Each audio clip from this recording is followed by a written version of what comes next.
Hi friends, welcome to TechTouch channel. Today I am going to show you in this video how to clear app data and cache in Android Smart TV. So before start the video, please subscribe my channel Formulator Studio. First of all, click on setting icon, then click on apps,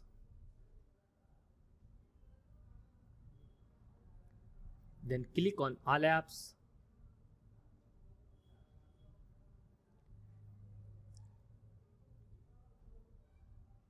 Here you select any one app. I select Hotstar. Now you can see here clear data. Click on this.